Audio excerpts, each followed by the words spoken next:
Hi, welcome to your first legal research video. Rita and I will be conducting the research sessions for LRW. In preparation for our first meeting in week 1, there will be 2 videos you have to watch, this being the first. Don't worry, they are not too long and they are broken down into bite-sized pieces, so you can watch them in your own time. However, it is important that you watch all of the videos. The content will be reviewed at the beginning of class and there will be some activities you need to work on.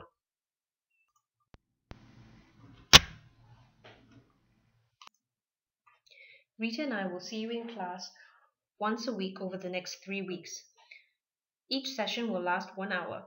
Prior to each class, there may be videos or readings you will be required to review. We will review this content together in class and discuss certain points in more detail. This will be followed by some hands-on activities which will give you an opportunity to apply what you have learned. In week 1, we will discuss the importance of having a research strategy and introduce you to search techniques. In week 2, we will introduce you to legal secondary sources and how to make effective use of these tools for research. In week 3, you will be introduced to case law research, the important process of noting up, and how to search for legislation. In week 4, you will have to attend a 1.5-hour Lexis and Westlaw workshop. We will be sent a separate email to remind you, and attendance is compulsory. Here is an outline of the content that will be covered in the class from week 1. The first video explains the importance of having good legal research skills and the benefits of applying the legal research process. The second video explains online search strategy and how to effectively use Boolean searching or terms and connectors to conduct a more controlled, efficient, and effective search online. Upon watching the 2 videos, you should understand the importance of having a research strategy and know how to apply Boolean searching techniques. So why is it important to have good research skills? Think about it. Why is it such a critical skill for law in particular? For one, it saves you time. All of you are very intelligent. If you were given enough time to work by trial and error, you might be able to locate the information you need. However, after just 1 term of law school, I think you realize that you do not have the luxury of time. You will have even less time in practice. The goal of these classes is to make you an efficient and effective researcher. Secondly, there is a cost aspect. Cost-effective searching is not something you have to worry about right now in law school. You have unlimited use of the library's databases for your studies at SMU. However, when you start to practice, there will be cost incurred for legal research. All firms have chargeback policies that determine the research costs that should be billed back to the client and how much should be absorbed by the firm.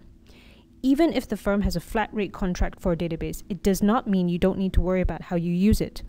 The term flat rate can be confusing. The contract rate for the next renewal will depend on the usage for the current term.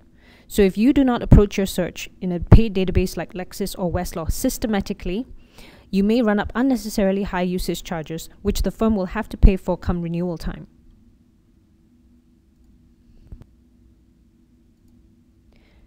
There is another reason, perhaps the most important reason of all. It is part of a lawyer's professional and ethical obligation. The practice of law involves activities including drafting documents, counseling clients, negotiating with other lawyers, and advocacy. Each of these activities demands that the lawyer knows and applies the law in a particular situation. Ask yourself what would happen if you did not do a thorough job of researching an issue for a client. Research skills are critical because the law is vast and constantly changing. It is impossible for you to know everything. When you are in practice, you will frequently be asked to research topics you have never encountered before, and you can't turn around and say, "I didn't study that in uni." As I mentioned before, the goal here is to become an efficient researcher. Basically, you want relevant and more authoritative results in a shorter time at the lowest price possible. I've explained why it is important to have good research skills. So how do expert researchers do it? Well, good researchers always have a plan. By plan, I do not mean highlighting keywords in your assignment question, throwing them into a Google search box, crossing your fingers, and hoping for the best. By plan, I mean a method or process to apply when researching a topic.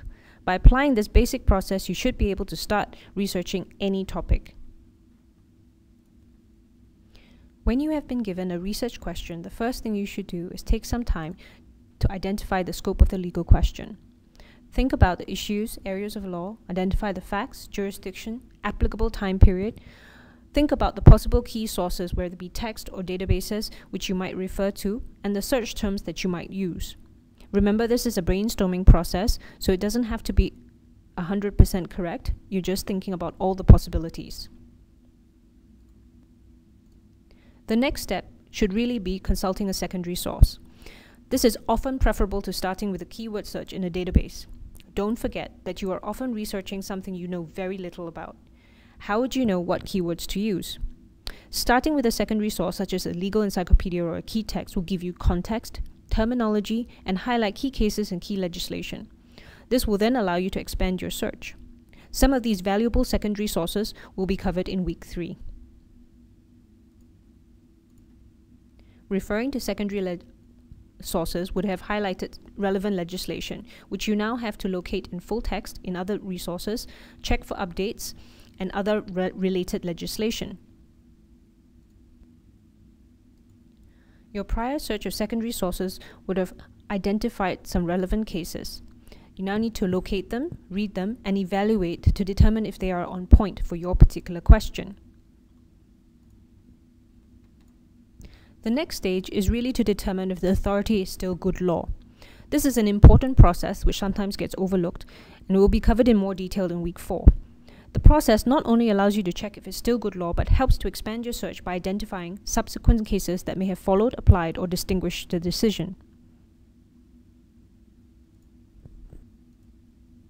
Research is seldom a one-stop process, and you will need to fill gaps in your research.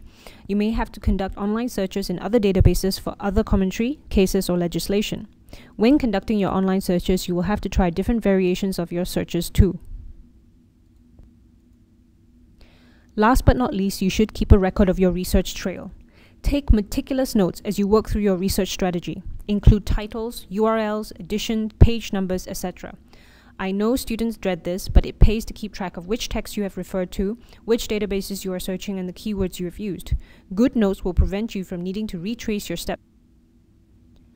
Please email libresearch@smu.edu.sg and attention the email to Charlotte or Rita if you have any questions. You may also save your question for when you see us in class. When you are ready, please move on to the second video on online search strategies.